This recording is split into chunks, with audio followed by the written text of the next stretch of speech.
Sa tmiem il-ġimgħa li ġejja Pajjiżna se jkun laqqam kontra l-COVID-19 kważi tripplu tal-medja fl-Ewropa. Dan żvelaħ waqt il-programm XTRA ma' Saviour Balzan, id-Deputat Prim Ministru, Ministru għas-Saħħa Chris Fearne.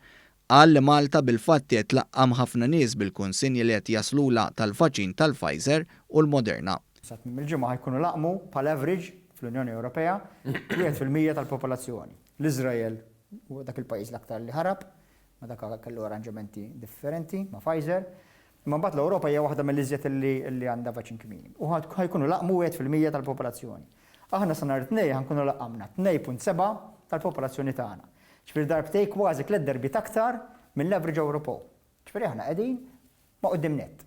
Fl-Ewropa, Danimarka u aħna qegħdin l-ewwel. Chris Fearne spjega li l-vaċċin tal-Moderna se jibda jasal f'pajjiżna kull ġimagħtejn. Qal li Malta tkun responsabbli u kull min qed jieħu l-ewwel doża tal-vaċċin, it-tieni doża tkun ġa iffriżata f'pajjiżna biex ikun assigurat li jieħu l-vaċċin b'mod sħiħ kif skedat. Id-Deputat Prim Ministru qal li sal-bidu tal-ġimgħa d-dieħla Malta se tkun laqqmet diġà iżjed minn 13,000 ruħ. Sa nhar it-tnejn illi ġej, meta tasal il-konsenja li jmiss, ħankunu laqqamna, nkunu tajna l-ewwel doża li 13,275 ruħ. Jiġifieri kull doża li tasal fid-ġimgħa ta' wara sakemm tasal il-konsinja l-oħra, ħankunu użajni. Chris Fearne spjega li nhar it-tnejn se tasal konsinja oħra qawwija tal-vaċċin ta' kważi 15,000 doża.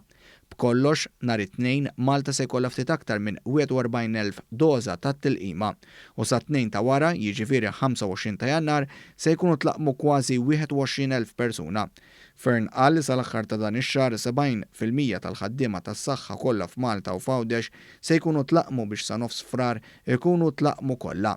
Spjega li residenti f'San Vincenz de Paul se jkunu tlaqmu kollha sal-aħħar ta' Jannar u fid-djar tal-anzjani se jkunu tlaqmu kollha sal-aħħar ta' frar.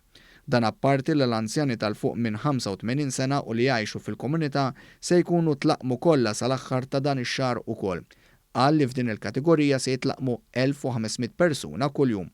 Dawk l-anzjani ta' 85 sena jew aktar li ma jistgħux joħorġu mid-djar minħabba problema ta' mobilta bdew jitlaqmu wkoll u se jkunu kollha lesti sa nofs ix-xahar id-dieħel. Spjega kif se jkun immissimbat nies oħra fuq quddiem tal-ġlieda kontra il-coronavirus bħas-soldati, il-pulizija u anke l-għalliema fost oħrajn. Se jkun hemm ukoll kategoriji oħra tal-età li jibdew jirċievu l-infid biex jieħdu t-tilqima.